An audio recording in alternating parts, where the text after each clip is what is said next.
Please subscribe and share for more story. Henry Caldwell had lived in the house for more than 50 years, yet on a quiet Tuesday morning, he suddenly felt like a visitor. He sat at the old oak kitchen table, fingers wrapped around a mug that had gone cold without him noticing. The smell of sawdust still clung faintly to the room, mixing with stale coffee, scents that had defined his life since he was a young man. Across from him sat his son, Jason, calm and composed, eyes fixed on nothing in particular. "Dad," Jason said evenly, "we've been talking, and we think it's time you moved out." The words landed without ceremony. No hesitation. No emotion. Just a statement. Henry blinked slowly, convinced he had misheard. "Excuse me?" he asked. Jason met his eyes. "It's for the best. This house is too much for you now." Henry's hand tightened around the mug. He had built this table. He had sanded its edges and driven every peg. Jason had carved his initials into its leg when he was 7. Now, in that same kitchen, his son was telling him it was time to leave. Jason gestured toward the sink where his wife, Vanessa, stood with her back turned, pretending to scrub an already clean plate. "Vanessa and I have discussed it," Jason continued. "There are some nice senior communities nearby. One by the lake. Activities, maintenance, safety." Henry stared at the grain of the table, at the place where his late wife Ruth used to sit and sip her tea. "And what brought this on?" Henry asked carefully. Jason sighed, impatient. "It's not personal, Dad. It's logistics." He swept his hand around the kitchen, past the faded wallpaper Henry and Ruth had hung together, past the shelf he'd built for her spices. "We want to remodel. Open up the space. I need a proper home office. Vanessa wants a yoga studio." "A yoga studio," Henry repeated quietly, glancing at the pantry where Ruth used to hum while cooking. Vanessa finally turned, offering a tight smile. "We're saying this with love, Henry. We just want what's best for everyone." Everyone, Henry realized, did not include him. Henry folded his napkin slowly, placing it beside his plate, as if the small act could steady the world. "So," he said, voice even, "your minds are made up." Jason nodded, relief flickering across his face. "We'll help you look. We'll cover the deposit." Henry said nothing. Jason finished his coffee and placed the mug in the sink. "You've been here a long time, Dad," Jason added. "It's just time." That night, Henry sat alone in the living room long after the house had gone quiet. Laughter from a sitcom drifted faintly from upstairs. He sat in his worn leather armchair, facing the stone fireplace he had built with Ruth from river rocks hauled by hand. He remembered standing on this land decades ago, mud, tall grass, and nothing else. He and Ruth were 30, stubborn and broke, convinced they could build a life with their own hands. Now, in the house that had witnessed everything, Henry felt like an inconvenience waiting to be removed. Every flaw in the house carried a memory. The squeaky third stair where Henry had dropped a hammer. The scratch on the windowsill where Jason's hamster cage once sat. The faint smell of pipe tobacco lingering in the den, though Henry had quit the day Ruth died. These weren't defects. They were signatures. Yet Jason and Vanessa saw none of that. They saw square footage, resale value, potential. Henry wasn't angry. Not yet. Anger burned fast. This was colder, a heavy realization settling deep in his chest. They thought he was finished. A relic. Something to be gently moved aside. He went to his bedroom and opened the nightstand drawer.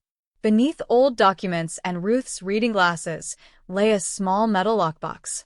Inside was the deed. Henry unfolded it slowly. Henry Caldwell and Ruth Caldwell. Paid in full. Not Jason. Not Vanessa. Henry closed the box and listened to the house breathe. They had forgotten who built it. And that, he realized, was their mistake. The next morning, Henry made a call. "David," he said quietly. His old friend answered on the second ring. "Henry, everything all right?" "Not exactly. I need your help, and I need it discreet." David didn't hesitate.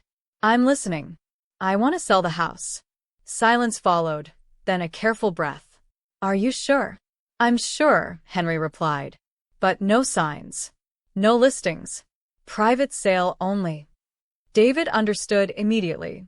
I may know a couple. Looking for a house with soul. That's what I want, Henry said. 2 days later, while Jason and Vanessa were away, David arrived with Ben and Clara Morrison, a retired professor and his wife. They didn't inspect measurements. They touched the porch swing. They admired the wisteria Ruth had planted. This house has a story, Clara whispered. Yes, Henry said softly. It does. The Morrisons made a full cash offer. 2 weeks to close. They asked to keep the furniture Henry had built and requested one thing more. They want the story of the house, David said. Henry sat down, overwhelmed. For the first time, he felt seen. Yes, he said. Tell them yes. The next 10 days were quiet but purposeful. Henry packed carefully, separating memories from clutter. He boxed Jason's childhood keepsakes. He wrapped Ruth's quilt with reverence. At the bank, Henry set up a trust and named his granddaughter Lily as beneficiary. She was the only one who still asked him questions. The night before closing, Jason and Vanessa excitedly discussed tile samples. We can tour Brookstone Meadows on Saturday, Jason said casually. That won't be necessary, Henry replied. I sold the house. Silence followed. You can't do that, Vanessa whispered. I already did, Henry said calmly. The house had chosen him. And now he had chosen himself. The silence in the kitchen after Henry's words felt heavier than shouting. Jason stared at him, as if he were waiting for a punchline that never came. You sold it? Jason finally asked. Yes, Henry said. Vanessa found her voice first. This isn't funny, Henry. You can't just make a decision like that without us. Henry looked at her calmly. That's exactly what you did to me. Jason stood abruptly, chair scraping the floor. Dad, we live here. We've made plans. You made plans for me, Henry corrected. Not with me. Jason rubbed his temples. Where are you even going? I've arranged a place, Henry replied. I leave tomorrow. Vanessa's composure cracked. You're doing this out of spite. No, Henry said softly. I'm doing it out of clarity. They argued for nearly an hour. Voices rose, then sharpened. Jason accused Henry of being selfish. Vanessa accused him of being dramatic. Henry said very little. He didn't need to explain himself anymore. The decision was already made. When Henry finally stood and excused himself, the shouting followed him down the hall. He closed his bedroom door and locked it, hands steady. For the first time in years, he felt something unfamiliar, control. Henry woke before sunrise. He packed slowly, choosing what mattered and leaving the rest behind. Each item placed into his suitcase felt like reclaiming something he'd given away too freely. He paused often, memories surfacing uninvited. Ruth's scarf. The photo from their first winter in the house. The chipped mug she refused to throw out. Downstairs, the house was silent. Jason and Vanessa hadn't emerged. At 10:45 a.m., David's car pulled into the driveway. Henry stepped onto the porch with his suitcase. As David reached for the trunk, the front door opened. Dad, Jason said hoarsely. Please, don't do this. Henry turned to face him. Jason looked exhausted, eyes red, shoulders slumped. We can fix this, Jason insisted. We don't need the remodel. Stay. Henry studied his son carefully. You're not asking me to stay, Jason, he said gently. You're asking your safety net to stay. That's not true, Jason whispered. Henry shook his head. You had years to see me. You chose not to. Vanessa appeared behind Jason, fury flashing across her face. You'll regret this, she hissed. Henry glanced once more at the house. No, he said quietly. I won't. He got into the car without looking back. Henry's new apartment was small, clean, and bright. It overlooked the town library and carried no memories yet, only possibility. David set down the suitcase and asked, You okay? I am, Henry replied, surprised to find it true. That first night, Henry slept deeply for the first time in years. No tension. No walking on eggshells. Just quiet. Days passed without calls from Jason. When they finally came, they were awkward and hollow. Jason spoke as if searching for the right words, but never quite finding them. Then one evening, Jason said, "I went by the house." Henry said nothing. "The new owners were planting flowers," Jason continued. "They kept the table. They asked about the fireplace." "That's good," Henry said. There was a pause. "Lily misses you," Jason added. "I know where she can find me," Henry replied. Another silence. This one felt different. Less defensive. "I'm sorry," Jason finally said. Henry closed his eyes. It was the first time the apology sounded real. "I know," Henry said. "But sorry doesn't rebuild what was broken." That weekend, Lily arrived with a backpack nearly bigger than herself.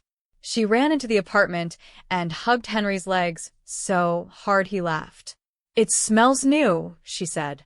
"It is," Henry smiled. She spotted Ruth's quilt on the bed and beamed. "Grandma's quilt." Later, Jason lingered awkwardly by the door, holding a small box. "I found this," he said. Inside was a small wooden bird Henry had carved decades ago. Jason had painted it an awful shade of blue. "I kept it," Jason admitted.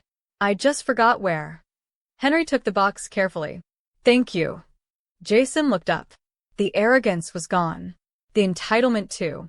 What remained was grief, raw and unguarded. "Can I come in?" Jason asked. Henry studied his son. He didn't see the man Jason had been. He saw the man he could still become. "Yes," Henry said, stepping aside. "You can come in." Rebuilding didn't happen all at once. It came in small, cautious steps. Coffee instead of arguments. Listening instead of defending. Jason learned to ask how Henry was instead of assuming. One afternoon, Jason admitted quietly, "I didn't realize how much I took." Henry nodded. "Most people don't. That's why it's dangerous." Vanessa never apologized. She didn't need to. Henry no longer needed validation from someone who had never seen him as anything but an obstacle. Henry filled his days with purpose. He volunteered at the library. He joined a woodworking group. He started writing the story of the house, just as the Morrisons had asked. Each page felt like breathing again. Henry visited the house one final time at the Morrisons' invitation. The wisteria bloomed. The porch swing creaked gently. "It feels alive," Ben Morrison said. "It always was," Henry replied. As he left, Henry felt no bitterness, only gratitude. The house had served its purpose. So had he. Now it was time for something else. Henry understood something then that he hadn't before. Love without respect becomes entitlement. Sacrifice without boundaries becomes erasure. He had not sold the house out of revenge. He had sold it to remember who he was. Henry Caldwell was no longer a background figure in his own life. He was not a burden, not a relic, not furniture waiting to be moved. He was the architect. Life in the new apartment settled into a quiet rhythm Henry hadn't known he needed. Mornings began with sunlight through the wide window instead of tension creeping down the hallway. He brewed his coffee slowly, sat by the window, and watched people walk toward the library across the street. No one expected anything from him. No one monitored his movements or planned around his inconvenience. Jason called every few days now, not with demands but with questions. "How are you feeling today, Dad?" "I'm well," Henry answered honestly. Sometimes Jason stayed on the line too long, searching for something to say. Henry let the silence sit. Silence was no longer something to fear. One afternoon, Jason said quietly, "I didn't realize how invisible I'd made you." Henry closed his eyes. "That's how it happens," he replied. "Not with cruelty. With carelessness." There was no accusation in his voice. Only truth. After the call, Henry returned to his desk and continued writing the story of the house, about Ruth, about the creek, about building something from nothing. He wasn't writing for the Morrisons anymore. He was writing for himself. Each word felt like reclaiming a piece of ground he had slowly surrendered over the years. Vanessa stopped calling altogether. At first, Henry noticed. Then he didn't. Her absence felt lighter than her presence ever had. Jason mentioned her once, hesitantly. "She's upset," Jason said. Henry nodded. "That's all right. She thinks you embarrassed us. Henry smiled faintly. I didn't embarrass you, Jason. I exposed the truth. The line went quiet. Jason didn't argue. Henry spent his afternoons at the woodworking shop downtown, surrounded by men who spoke through their hands more than their mouths. He repaired chairs, carved small toys for donation, taught a teenager how to sand without rushing. You've got patience, the boy said. Henry chuckled. You earn it the hard way. At home, Lily visited often. She sprawled on the floor with her homework and asked about Grandma Ruth. Henry told her stories no one had ever asked him to tell before. You should write these down, Lily said seriously. I am, Henry replied. For the first time in decades, his life wasn't shrinking. It was expanding, quietly, deliberately, on his terms. One evening, Jason showed up unannounced. He stood awkwardly at the door, hands in his pockets, unsure of his place. I just wanted to check in, he said. Henry stepped aside. Come in. They sat at the small kitchen table. Jason glanced around. It's nice here. It's enough, Henry replied. Jason swallowed. The house feels different without you. Henry raised an eyebrow. The house feels fine. Jason exhaled slowly. I meant we do. That admission hung between them. I thought providing was enough, Jason continued. I didn't realize I stopped seeing you. Henry looked at his son carefully. Seeing someone means making space for them, he said. Not fitting them around your plans. Jason nodded, eyes wet. I'm trying now. Henry believed him. Trying was where change began. They drank coffee in silence, not uncomfortable this time, just honest. When Jason left, he hugged Henry, without asking. Henry stood still for a moment, then returned the embrace. That night, Henry sat by the window and watched the library lights dim. He thought about how close he'd come to disappearing inside a life that no longer belonged to him. He thought about how easily love could turn into obligation when respect faded. He hadn't sold the house to punish his son. He had sold it to survive himself. Henry understood now that boundaries were not walls, they were doors. Doors you could choose to open or close, depending on who stood outside. The phone buzzed with a message from Jason. Thank you for not giving up on me. Henry typed back slowly. Thank you for finally seeing me. He placed the phone down and smiled. For the first time in years, Henry Caldwell wasn't waiting to be needed. He was simply living. Weeks passed, and the quiet steadiness of Henry's life deepened into something solid. He no longer measured his days by who needed him or what problem had to be fixed. He measured them by what felt right. Mornings at the library. Afternoons shaping wood. Evenings writing not because someone asked but because the words wanted out. One afternoon, David stopped by unannounced. You look lighter, David observed, glancing around the apartment. I am, Henry said simply. David nodded. The Morrisons are happy. They kept everything just as you left it. That's good, Henry replied. David hesitated. Mark's been asking questions around town. Henry smiled faintly. He's learning. Later that day, Henry found an old photo tucked inside a book. Him and Ruth standing in front of the unfinished house, arms dusty, faces full of belief. He taped it above his desk. It wasn't nostalgia. It was grounding. Henry understood now that his value had never come from being useful. It had come from being present. And presence, he had learned, was something he deserved too. Jason began to show up differently. Not often, but intentionally. He called before visiting. He listened without interrupting. He asked instead of assuming. One evening, as they walked past the library, Jason said, I didn't know how to stop building my life on you. Henry considered that. You don't build on people, he replied. You build beside them. Jason nodded, absorbing it. I want Lily to know you. Really know you. Henry smiled. That's up to both of you.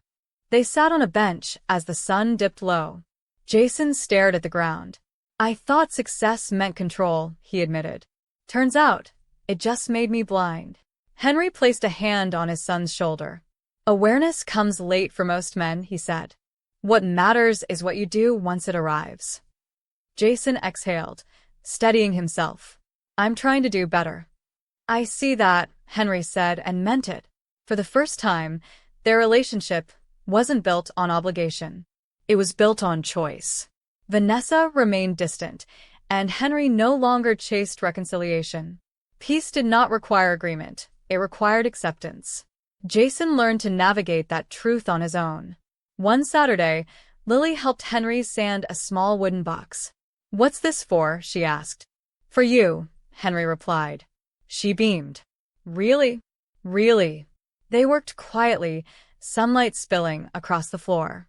Later, Jason watched from the doorway. "I wish I'd slowed down like this," he said. Henry didn't answer right away. "You can still slow down," he said finally. That night, Henry finished the last page of the house's story. He didn't write about betrayal. He wrote about learning, about the courage it took to step out of a life that no longer fit. He mailed the manuscript to the Morrisons the next morning. Then he closed the notebook, knowing some stories were finished exactly when they needed to be. Henry stood at his window as evening settled over the town. Lights flickered on. People passed below, unaware of the quiet victory unfolding above them. He had not lost a home. He had reclaimed himself. The phone buzzed with a message from Jason. "Dinner next week? Just us and Lily." Henry smiled and typed back, "I'd like that." He set the phone aside and looked around the apartment. Simple furniture, clean lines, open space. No ghosts. No resentment. Just room to breathe. Henry Caldwell understood now that love did not mean shrinking yourself so others could grow. Love meant standing fully in your own life and inviting others to meet you there. He turned off the light, feeling steady, complete, and awake. Spring arrived quietly. Henry noticed it first in the way the light changed, softer in the mornings, longer in the evenings.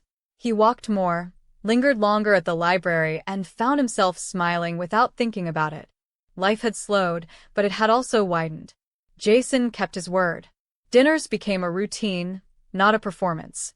Lily laughed freely, asking questions about Ruth, about the house, about the man her grandfather had been before responsibility had hardened him. Henry answered honestly, without bitterness. One evening, as Lily cleared the table, Jason said, "I used to think strength meant never backing down." Henry met his eyes. "Strength is knowing when to stand still." Jason nodded, absorbing it. Henry realized then that the lesson had finally landed, not through anger or punishment, but through consequence. Jason had lost certainty, but gained humility. That trade, Henry believed, was worth the cost. For the first time, their relationship felt balanced. Not perfect, just real. On a quiet afternoon, Henry returned to the old neighborhood and walked past the house. He didn't stop. He didn't need to. He could see the wisteria from the sidewalk, blooming wildly against the porch. He imagined Ben and Clara inside, living gently within the walls he and Ruth had raised. Henry felt no ache, only gratitude. That house had carried him through love, loss, and labor. It had done its job. Now his life was simpler, smaller in space, larger in peace. He understood something important then. Chapters do not end because they fail. They end because they are complete. Henry turned away and continued walking, hands in his pockets, step steady, unburdened by the past. Henry Caldwell was no longer a man waiting to be accommodated. He was no longer a background figure in someone else's plans. He was present. He was seen. And most importantly, he saw himself again. He had built a house once with his hands. This time, he had rebuilt a life with his courage. Not out of anger, not out of pride, but out of self-respect. And that, Henry knew, was the strongest foundation of all. Thanks for watching. If you value stories of respect, dignity, and justice, please subscribe. It means more than you know, and it lets me keep sharing the lessons life has carved into me.